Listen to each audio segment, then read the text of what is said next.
Yes, good morning, ladies and gentlemen, here physically present in this room, in this wonderful city of Bangalore, but also, from what I understand, the thousands of people who are following this conference using modern communication technology.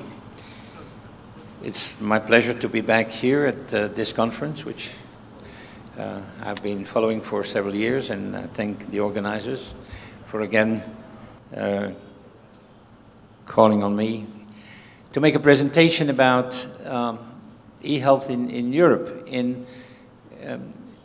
At this first session, I think it is important to first have a look at the global issue, at the broad picture, and later on through the conference we'll focus down, we'll zoom in on your daily activities and the daily aspects of e-health. But it's important to put it in respect to the world in general. And then let's focus to the situation in Europe. Well, Europe is the smallest continent, as you may know, and with, what, 700 million, which is only, what, 3/4 of the population of India. But with 50 countries and almost as many languages. And if you see these maps, look at the other one with the regions. If there are 50 countries, there are 500 regions, which are all playing an important role, trying to do it adapted to their own situation. In Brussels, the headquarters of the European Union, in fact, exactly this week, there's a big meeting on the regions. And so you see how diversified that is. Cultures, languages, etc.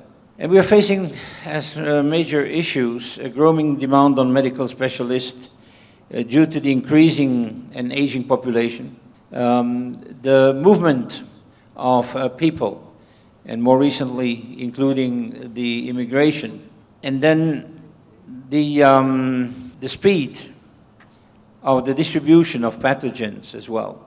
We are also facing the rising of the health costs. 70% of the healthcare costs are spent on chronic diseases, and about 100 million citizens above the age of 15 have a chronic disease. And the forecast is that the cost of health and social care will rise substantially to about 9% of the GDP, the European GDP, by 2050, which is enormous. But again, this is not only in Europe, but Europe is no different. And so the solution is really in the e-health.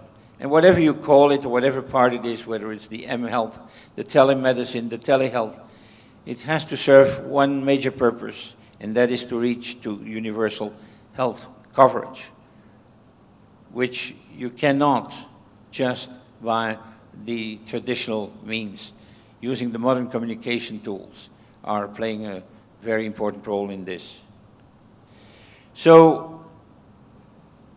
the situation in Europe about the rules and regulations, the challenges are to address the health issues, to answer the needs and expectations, yet respecting the local legislations, traditions, cultures, and economic differences.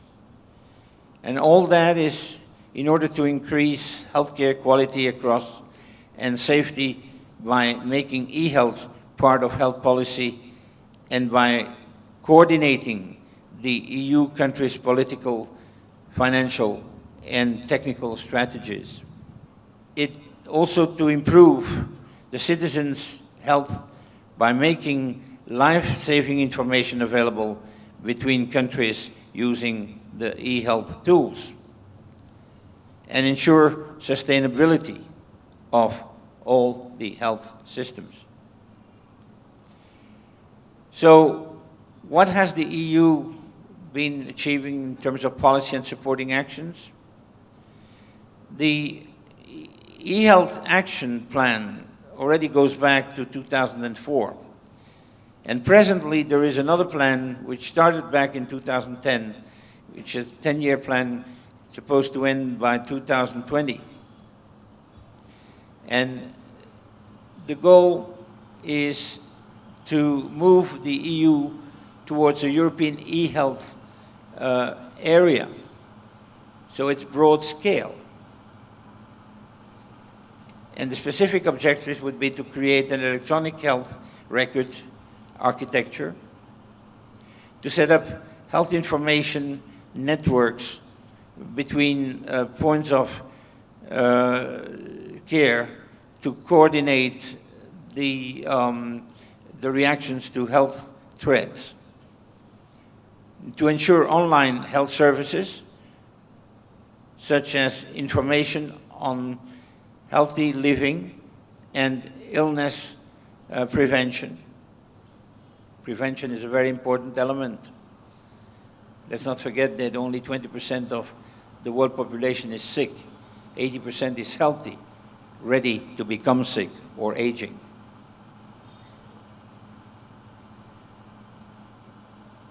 The e-health in the EU's legal context. There's a wide range of legal issues that are relevant to e-health already, ranging across contract law, employment and market laws, and even criminal laws. But three areas of legislation are essential: the data protection and the confidentiality and security, the product and services liability, and the trade and competition laws. You know that Europe is very fond of organizing fair competition. And what has been implemented? Well, it has been through research and development. There are all sorts of programs for quite a lot of money that are running to develop the research and development in this field. The political or policy instruments, the support of deployment, and the work with national health systems. There are lots of directives and laws which have already been set into a legal frame, and here's the list. And a good example also, there are some standards that have come up out of projects. In one here is the European Code of Practice for telehealth services. It is important to have such documents to which the players can relate. The point I want to make here is Europe is actually a leader in e-health legislation. And you see the dominance in various points. The amount of countries with established privacy legislation, established legislation to protect privacy of digitized health-related data, and furthermore.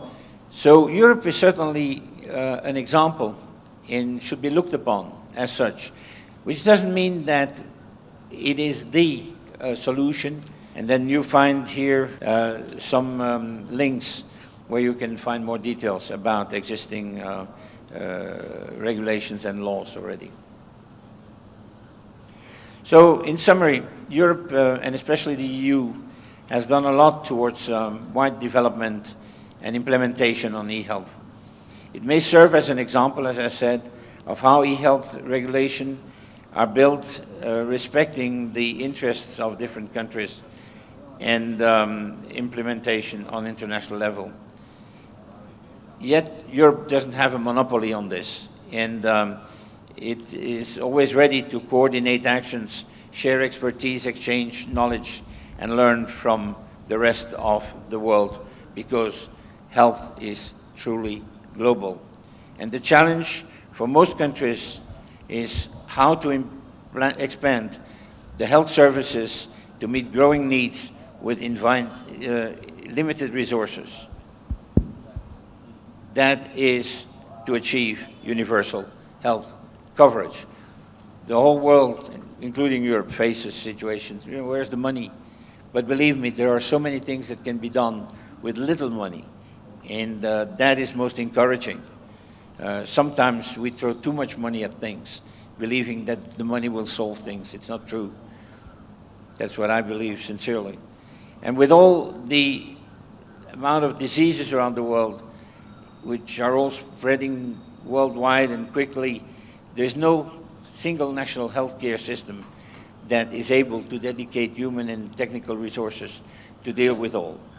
So international cooperation is a key to all that. And to end my presentation, I'd like to say a few words about the International Society for Telemedicine and E-Health, which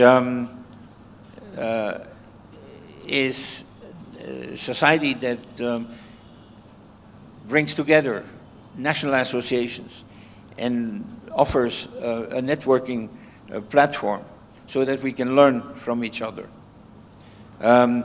We are using for that, well, the website, of course. We have quarterly newsletters, which are spread to more than 20,000 people around the world, and several among you may already receive them. We announce regularly information, we share information with our members through member announcements, and we also created a year or two ago the Journal of the ISTEH, which is an academic journal with long papers, peer-reviewed, indexed, and which is open access. So you go to the website and find that, and if you have communications to make and you wish to send in papers, please feel free. And it is also free. And then 2 national events that we have, actually in 2 weeks from now, we'll be in Rio for our 20th international conference. And then the traditional Meditel, which is going to be already the 14th times next year in Luxembourg, which brings basically 500 people from more than 50 countries together in a program with about 200 presentations.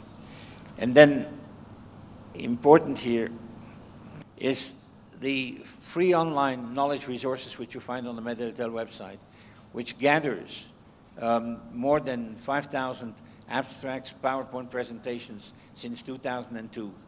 So it's really a source of big knowledge, of grand knowledge acquired through the Meditel presentations, which you find per year, per topic, per country, and also a selection of evidence-based presentations. It is free access, and believe me, you can learn a lot through there as well. And therefore, based on that, there's no need to reinvent the wheel. There's a lot to be done, but it's also very important to share. And I'd like to end by saying, actually, there are 2 pieces of good news. First of all, there's no way back. And secondly, as we speak, the scope of all this area, all this territory, is not moving in a parallel way. It's moving like that, meaning that as we speak, there are more things happening and expanding. And that's good news, because we'll be busy for generations to come. And I repeat, there is no way back. And let's not forget one thing. It's all about the patients. It's all about the citizens, meaning ourselves. And technology is a tool. It's not a gadget, or it should not be used as a gadget. We have to learn from mistakes as well, and make sure that we use those tools, those great tools, in an appropriate way. That's also part of the knowledge and the education. Thank you very much.